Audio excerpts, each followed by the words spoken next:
नमस्कार मित्रों, जब भी कोई घटना गरिमापूर्ण ढंग से घटती है तो उसका स्वागत किया जाना चाहिए और उसको आपस में बांट भी लेना चाहिए, क्योंकि ऐसी जो घटनाएं हैं कई बार हमारे अपने जीवन में सौहार्द वाले क्षणों को, उन लम्हों को, अच्छे गरिमापूर्ण लम्हों को भर देती हैं और हमें एक नई रोशनी दिखाई देती है, एक अच्छा सुखद एहसास मन में जगता है। और इस संबंध में मैं फ़तेहाबाद ज़िला है हरियाणा का, उसके एक गांव की घटना आपके सम्मुख प्रस्तुत करना चाहूँगा। ये गांव का नाम है जांडवाला बांगड़। दो बहनें थीं और दोनों बहनों की समस्या ये थी कि उनकी माँ का ना तो कोई भाई था, पति पहले ही दिवंगत हो चुका था और दूर दराज तक परिवार में कोई ऐसा संबंधी नहीं था जो एक रस्म को पूरा कर सके, और वो रस्म होती है भात भरने की। तो भात भरने की रस्म भी एक बड़ी सौहार्दपूर्ण ढंग से सगे संबंधियों द्वारा ही निभाई जाती है। लेकिन इस मामले में जो कुछ हुआ, जो घटनाक्रम हमारे सामने आया, वह अद्भुत है और उसको याद किया जाना चाहिए।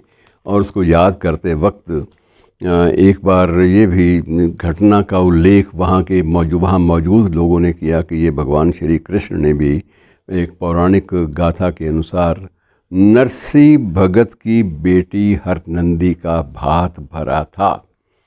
तो ये एक प्रकार से ये सीधे संबंधों की बात नहीं होती, ना इसमें रक्त के संबंध की बात होती है।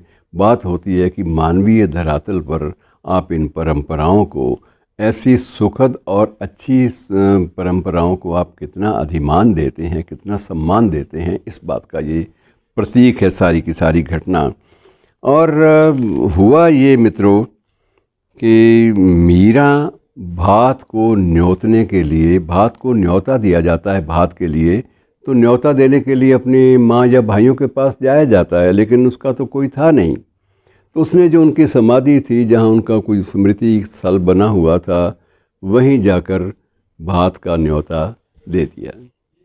उसकी मन भी भीगा हुआ था, आंखें भी भीगी हुई थी, लेकिन नम आंखों से उसने एक परंपरा का निर्वहन किया।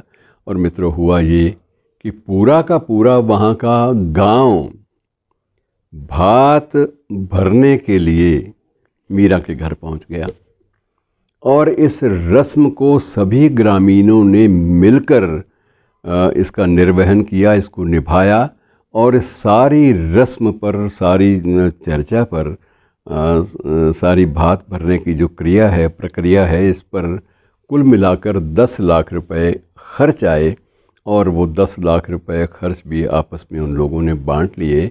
लेकिन ये कभी भी ऐसा इतिहास नहीं लिखने दिया समय को कि जिसमें ये हो कि बेटी के घर में भात भरने के लिए उसका परिवार से कोई नहीं आया।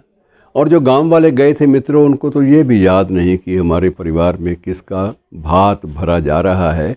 तो ये एक अपने ढंग की लीक से हटकर घटना है। और सबसे बड़ी बात है कि जो भात भरने आए थे उस गांव के लोगों का, मीरा के गांव के लोगों ने बड़ी हर्ष ध्वनि और प्रसन्नता के साथ और गाजे बाजे के साथ उनका स्वागत किया। और ये एक सामाजिक समरसता का एक ऐसा उदाहरण हमारे सामने इस छोटी सी घटना ने प्रस्तुत किया है कि यदि हम छोटे मोटे मतभेदों को भुलाकर किसी भी दुखी के आंसू या किसी भी वंचित व्यक्ति के आंसू पोंछ लेते हैं, तो उस वक्त ये हो जाता है कि एक बहुत बड़े पुण्य का एहसास अपने अंदर जागरूक होता है। मुझे इस अवसर पर एक हिंदी के कवि डॉक्टर रामावतार त्यागी की 2 पंक्तियाँ याद आती हैं। और पंक्तियाँ वो इस तरह से है कि हारे थके मुसाफिर के चरणों को धोकर पी लेने से, कि हारे थके मुसाफिर के चरणों को धोकर पी लेने से मैंने अक्सर ये देखा है, मेरी थकन उतर जाती है। तो मित्रों, ये जो एक एहसास है, सुखद एहसास संबंधों की दहलीज पर, ये जिस दिन व्यापक स्तर पर फैलना आरंभ होगा, जिस दिन इसकी खुशबू हमारे पूरे परिवेश में फैल जाया करेगी, उस दिन से आप ये मानिए कि हमारी आसपास की जितनी भी वंचित पारिवारिक महिलाएं हैं वो कभी अपने आप को अकेला या बिना भाइयों वाली बहन का एहसास नहीं देंगी।